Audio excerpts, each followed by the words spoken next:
और इसको बिल्कुल बना देते हैं जैसे एक फैमिली एनवायरनमेंट, और समझ लीजिए हम एक परिवार हैं, तो परिवार की तरह बातें करेंगे। मैं कोई पढ़ाई की बात नहीं करूँगी, मैं आपको बहुत अच्छी तरीके से ये बताना चाह रही हूँ कि जैसे डॉक्टर्स होते हैं हम ह्यूमन बीइंग को बचाने के लिए, वैसे ही हमारे कल्चर को और हमारे हेरिटेज को बचाने के लिए हम होते हैं, और जिन्हें बोला जाता है आर्ट कंजर्वेटर।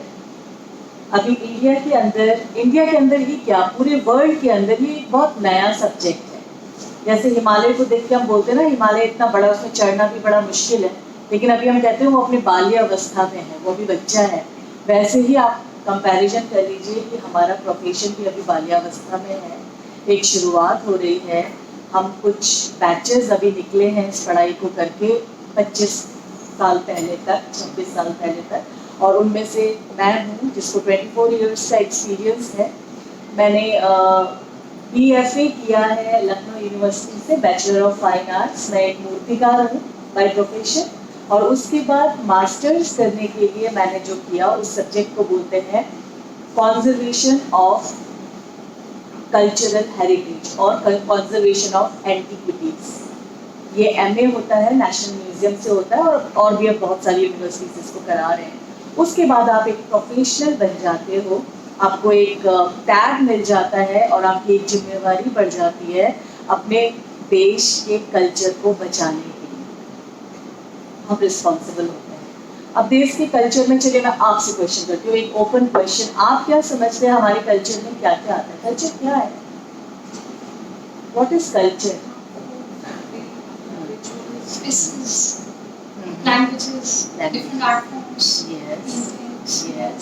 बिल्कुल, हमारा पहनावा हमारा कल्चर है, देखते ही पता चल जाता है भारतीय लोग हैं। हमारा बोलने का तरीका हमारा कल्चर है, हमारा घर सजाने का तरीका हमारा कल्चर है, हमारे अचार डालने का तरीका हमारा कल्चर है।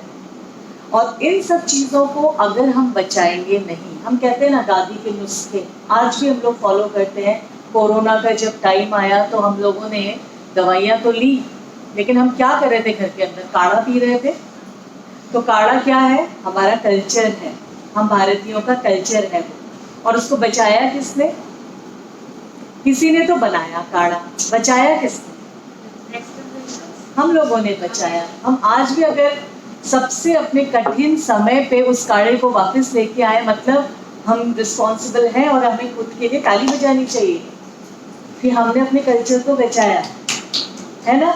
तो हमें खुद पे प्राउड करते हुए अपने हर जो भी हमारी एक्टिविटीज़ है डे टू डे की, उनको आगे बढ़ाना है। वैसे ही सर जैसे कह रहे थे, मैन्यूस्क्रिप्ट की बात कर रहे थे। चलिए, मैन्यूस्क्रिप्ट हो गया कि आपको कहीं ऑफिस में मिल रहा है, या बहुत कम घरों में आप रखे होते हैं। हम बात कर लेते हैं, हमारे घर में शादी की कुंडलियाँ मिलती हैं, जो बच्चा पैदा होता है एक कुंडली बनाते हैं। चलिए, उससे भी सिंपल फॉर्म में आ जाते हैं। चिट्ठियाँ लिखते थे मेरी जनरेशन के लोग, इनलैंड लेटर में। अब तो एक सपना हो गया, बच्चों को पता है बेटा व्हाट इज इनलैंड लेटर? नहीं ना, नहीं पता। मम्मी ने शायद संभाल के भी नहीं रखा, मम्मी ने संभाल के भी नहीं रखा। एक ओपन पोस्ट कार्ड आता था जिसमें हम चिट्ठियाँ लिखते थे और सब पढ़ लेते थे उस चिट्ठी को, है ना? तो ये हम उस दौर से निकल के आए हैं। तो मेरी तो एक बचपन से, इसी उम्र से वो हैबिट रही कि मैं अपनी हर चिट्ठियों को संभाल के रखती थी। हमारे टाइम पे हम ग्रीटिंग कार्ड्स हाथ से बना के एक दूसरे को दिया करते थे। आजकल हम बस मेल में, वो भी बड़ी फॉर्मेलिटी के साथ, कॉपी टू ऑल करके एक मैसेज डाल देते हैं। हमने अपनी ताकत को खत्म कर दिया। क्या हम उसे वापस नहीं ला सकते? क्या हमारी रिस्पॉन्सिबिलिटी नहीं है? हम बच्चों को बिल्कुल दोष नहीं देंगे, इनका कोई दोष नहीं है। इन्होंने आँख खुलते ही मोबाइल देखा, और कहीं ना कहीं हम पेरेंट्स ने अपने आप को कंफर्ट जोन में ले जाने के लिए बच्चों के हाथ में मोबाइल दे दिया कि चल कार्टून देख ले, मैं जरा खाना बनाती हूँ, कार्टून देख ले, मैं जरा अपना ये काम कराती हूँ। किया कि नहीं? किया है ना? तो एडमिट कर लिया। एडमिट करने से कभी मत घबराइए। तो आज अगर वो बच्चे उसके आदी हो गए हैं, बच्चे उसकी इतनी बुरी तरह से एडिक्टेड सिचुएशन में आ गए ना, तो हम भी है उसके जिम्मेवार। तो हम ही को निकालना भी है, और सच मानिए निकालना टफ नहीं है, कठिन होकर नहीं, टफ होकर नहीं, प्यार से निकालना है हमको उनको। इससे हमको उनको चीज़ों की वैल्यू बतानी है। तो यही काम हम करते हैं।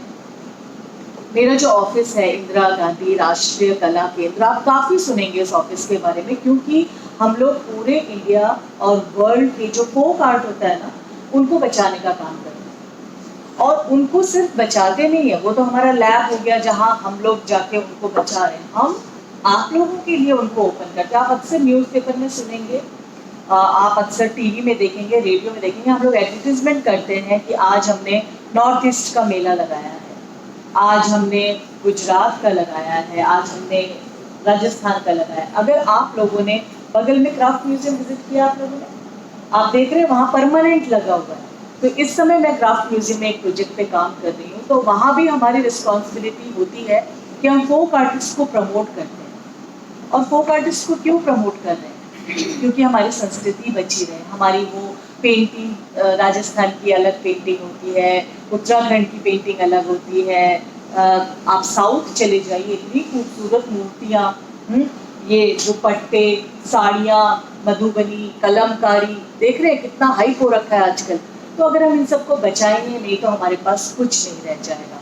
और हमें फिर गर्व होना चाहिए कि हम भारतीय हैं, जहाँ की हर गली में, हर कूचे में आर्ट है।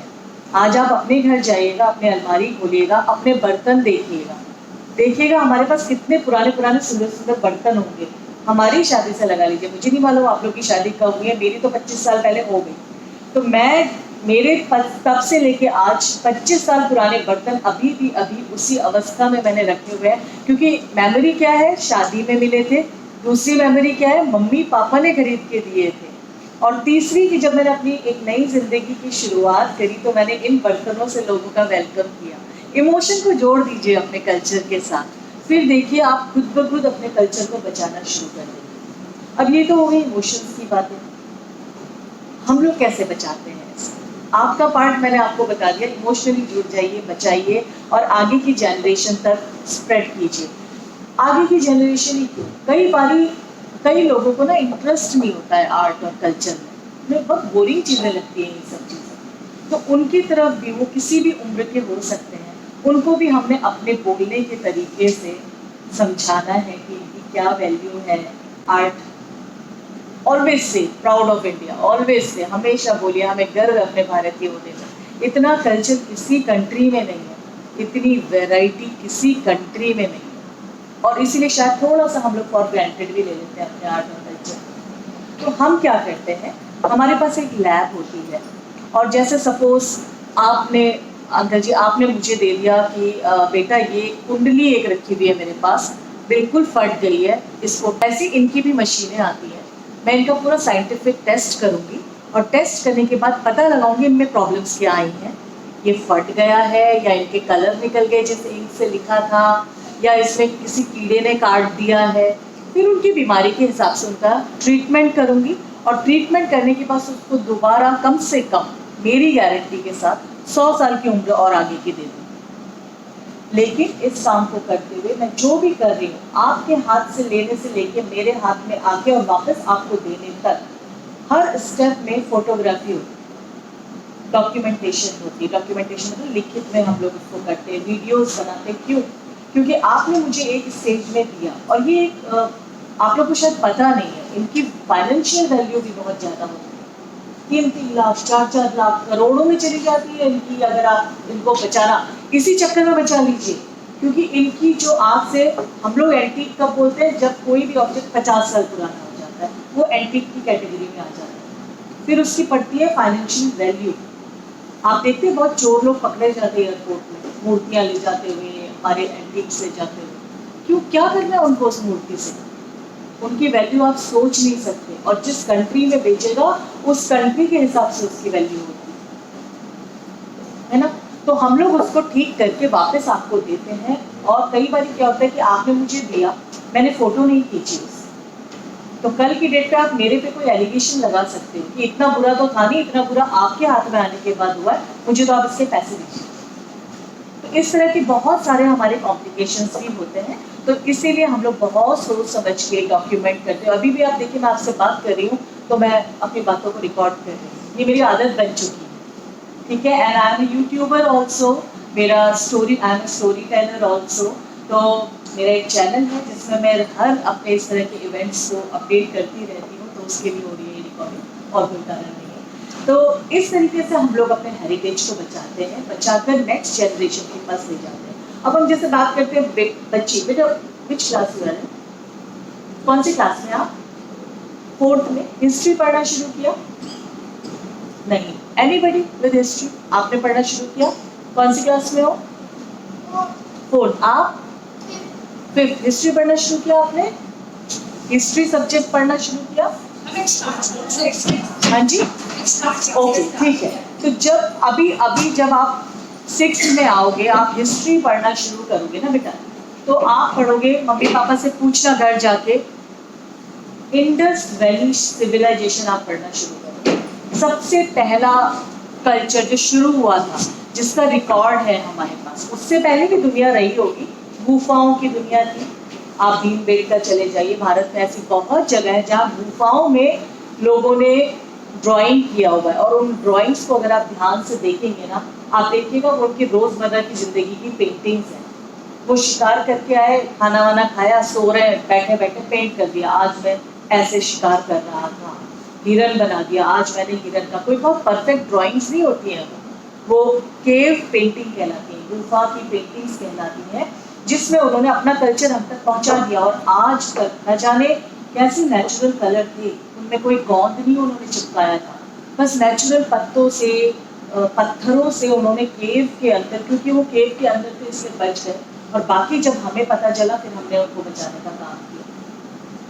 वो पेंटिंग आज हम एकदम कॉन्फिडेंस के साथ आपको ये बता देते हैं कि केव मैन कैसे अपनी जिंदगी बिताते थे, सिर्फ और सिर्फ उस पेंटिंग के ऊपर। तो ऐसे ही बेटा सिंधु घाटी सभ्यता आपको हिस्ट्री में आएगी, शुरुआत होगी जब आप पढ़ोगे कि प्लान्ड वे में एक ह्यूमन बीइंग ने रहना कैसे शुरू किया था, ठीक है। और इतना प्लान था, आज हम चंडीगढ़ को बोलते हैं ना प्लान्ड सिटी, वो उस जमाने का चंडीगढ़ था, जिसमें ना मतलब आपके स्टेटस के हिसाब से 1 BHK, 2 BHK, 3 BHK पैलेसेस थे। वहाँ पे पानी का एक बहुत बड़ी दीवार के अंदर वो पूरा सभ्यता थी, और उसके अंदर पानी का ऐसा जबरदस्त सिस्टम था, आप कभी विदाउट पानी नहीं रहेंगे। आपको कोई मैसेज नहीं आता था उस जमाने में, पानी खत्म होने वाला है, अपने अपने बाल्टी में लीजिए। इतना बढ़िया वहाँ का सिस्टम था। कभी वहाँ नालियाँ ब्लॉक नहीं होती थी, हर घर से, हर जगह से गुजरती थी नालियाँ, छोटी छोटी नालियाँ, तो आपके घर में कभी गंद नहीं होता था। पता नहीं, प्रॉब्लम सिर्फ ये है कि हमारे पास सिंधु घाटी सभ्यता का कोई लिखित इतिहास नहीं है, हमें कोई किताब नहीं, जैसे महाभारत रामायण है ना हमारे पास, सिंधु घाटी सभ्यता का अभी तक कोई फाइनल रिसर्च नहीं हुई है। हम उसके बारे में जो भी बोलते हैं उनके ऑब्जेक्ट्स को देख के बोलते हैं। और सबसे अच्छी बात, कल्चर के रूप में देखिए तो वहाँ आपको मदर गॉडेस भी मिलेंगी, वहाँ आपको शिव जी भी मिल रहे हैं। और बच्चों आपको बताओ, 2 बहुत प्यारे से ऐसे बड़े बड़े पॉट्स मिले हैं, जिसके अंदर क्या होता था, आफ्टर डेथ उनके क्या रिचुअल होते थे वो समझ में आता है। वो डेथ के बाद लोगों को जला नहीं देते थे, वो डेथ के बाद उनको बड़े बड़े टेराकोटा पॉट के अंदर डाल देते थे, और बिलीव करते थे कि दूसरी जिंदगी होती है। तो अगर किसी दिन रात को अचानक उसको फिर से लाइफ मिल गई, मरे हुए बंदे को, वो जिंदा हो गया, तो क्या होगा, तो उस पॉट के अंदर उसके पसंद का खाना, आपने इजिप्शियन ममीज के बारे में सुना होगा, है ना, उसके इजिप्शियन ममीज के, उनके उसमें भी यही होता है, उनको रखा जाता है ममीज को, और उनके चारों तरफ उनके, अगर वो बच्चा है तो उसके खिलौने, उसकी साइकिल, उसकी किताबें, उसके पसंद का हर सामान रखा जाता है। ऐसे ही सिंधु घाटी सभ्यता में जो बड़े बड़े घड़े मिले हैं छेदों के साथ, ताकि हवा आती जाती रहे, और उसके अंदर राशन के बर्तन, चावल, आटा, उनके खाने का सामान, उनके टॉयज, सारी चीजें मिलती हैं, ठीक है। तो जी बिल्कुल बिल्कुल, नेशनल म्यूजियम, मैंने वहीं से पढ़ाई की है, जी जी जी बिल्कुल एग्जैक्टली, तो वहीं का एज अ गाइड भी काम करती हूँ। तो आप नेशनल म्यूजियम में जाएंगे, गाइड की मदद लीजिए, और आपको इस तरह की बहुत सारी बढ़िया बढ़िया इन्फॉर्मेशन मिलेगी। बल्कि मैं तो चाहती हूँ, अगर क्लास 6 से आपकी हिस्ट्री शुरू होती है, तो उससे पहले आप एक बार नेशनल म्यूजियम को विजिट करना, उसकी इंडस वैली सिविलाइजेशन विजिट करना, और बोलना हमें गाइड चाहिए, जिस भी भाषा में आप कंफर्टेबल हो, हिंदी में या इंग्लिश में, जैसे भी आपको समझ आता है। उसके बाद जब आप क्लास में जाके पढ़ोगे ना तो सबसे पहले हाथ उठाओगे, मैम मुझे पता है, मैं तो इसको ओरिजिनल देख के आया हूँ। थर्ड फ्लोर में साइंस सेंटर के थर्ड फ्लोर में आपको इंडस वैली सिविलाइजेशन का काफी साइंटिफिक पार्ट मिलेगा। तो अंधेरा बहुत है सर, अंधेरा तो नहीं होना चाहिए, हम अंधेरा क्यों होगा सर? गया था Jurassic area, Jurassic third purpose वहाँ पर थर्ड फ्लोर जो आपने जुरासिक पार्क बना उसमें तो पर्पस भी डाल रखा हुआ है क्योंकि वो एक एम्बियंस रहता है। थर्ड फ्लोर में हेरिटेज वैली है जिसमें हमने उड़ान का बेस और वहाँ से शुरू करते हैं। तो अगर आपको वाईफाई को समझ ना आए तो आप मुझे पूछ सकते हैं। और जो आपने केव पेंटिंग की बात करी मैडम, वो फर्स्ट फ्लोर में इंफॉर्मेशन रेवोल्यूशन गैलरी, जब आप सेकंड फ्लोर से आते हैं नीचे पार्लियामेंट में बना हुआ है लाल किले का एक सीन है, इसके अंदर से जब आप आते हैं तो केव पेंटिंग्स हमने एक रेप्लिका बनाया उस तरह का है, तो उसके अंदर से आप जाते हैं, देन हम बोलते हैं कि इंफॉर्मेशन की शुरुआत वहाँ से हुई।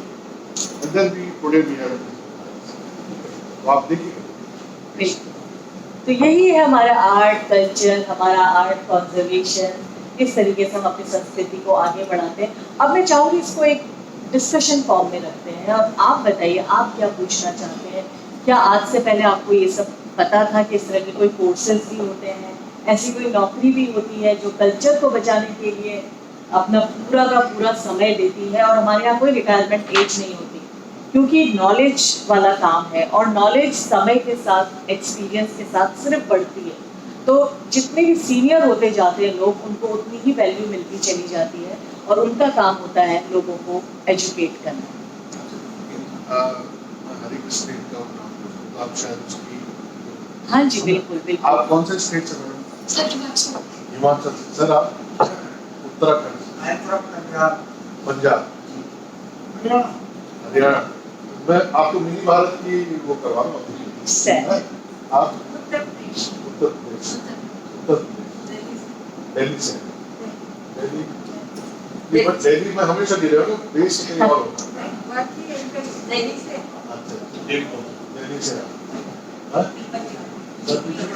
उत्तर प्रदेश। आप मैडम पीछे दिल्ली से,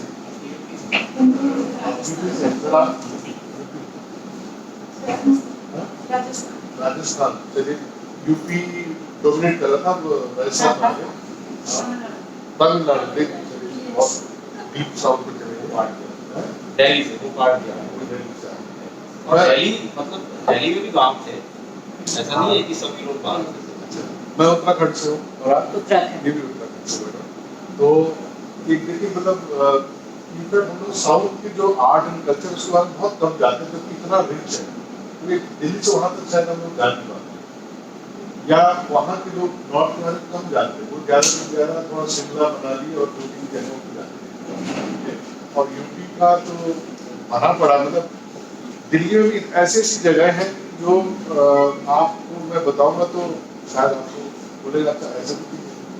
और अगर आप कहीं वेस्ट बंगाल में कलकत्ता में जाएंगे तो वहाँ पर भी बना पड़ा है ऐसा।